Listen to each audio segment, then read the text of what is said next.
The island of Sodor had many visitors, and the Fat Controller had scheduled more trains. Gordon, the big engine, had to work harder than ever before. "Come on," he called to the coaches. "Come on, come on, come on. The passengers rely on me to be on time."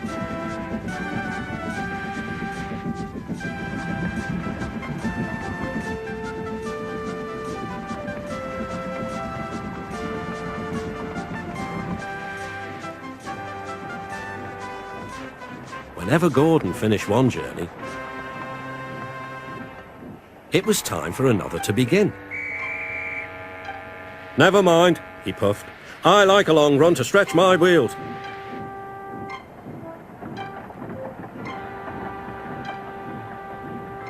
Even so, the Fat Controller decided that Gordon needed a rest. "James shall do your work," he said kindly. James was delighted. He liked to show off his smart red paint and was determined to be as fast as Gordon.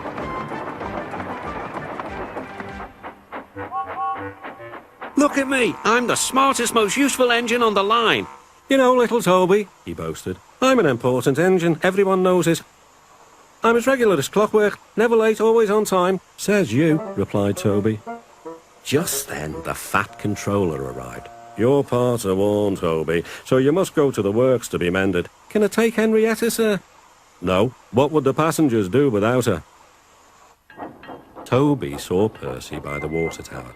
"Don't worry, Toby. I'll take care of Henrietta until you get back."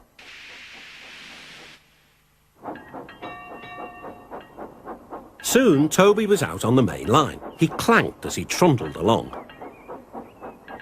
He's a little engine with small wheels. His tanks don't hold much water. He'd come a long way and began to feel thirsty. In the distance was a signal. "Good," he thought. "There's a station ahead. I can have a nice drink and a rest until James has passed." Toby's driver thought so too. Toby was enjoying his drink when the signalman came up. He had never seen Toby before. Toby's driver tried to explain, but the new signalman wouldn't listen. "We must clear the line for James with the express. You'll have to get more water at the next station." Toby clanked sadly away. Hurrying used a lot of water and his tanks were soon empty. Poor Toby was out of steam and stranded on the main line. "We must warn James," said the fireman. Then he saw Percy and Henrietta. "Please, take me back to the station. It's an emergency." Henrietta hated leaving Toby. "Never mind," said Percy. "You're taking the fireman to warn James. That's a big help." Henrietta felt much better. James was fuming when he heard the news. "I'm going to be late." "My fault," said the signalman. "I didn't understand about Toby." "Now, James," said his driver, "you'll have to push Toby." "What, me? Me push Toby and pull my train too?"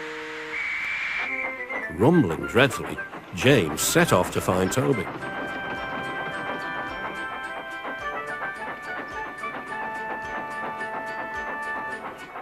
He came up behind Toby and gave him a bump. "Get on, you!"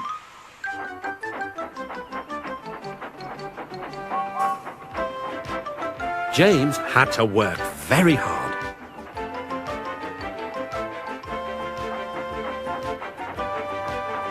When he reached the workstation, he felt exhausted. Some children were on the platform. "Kuh," said one. "The express is late and it's got 2 engines. I think James couldn't pull it on his own, so Toby had to help him." "Never mind, James," whispered Toby. "They're only joking." "Ha!" said James. Toby just smiled.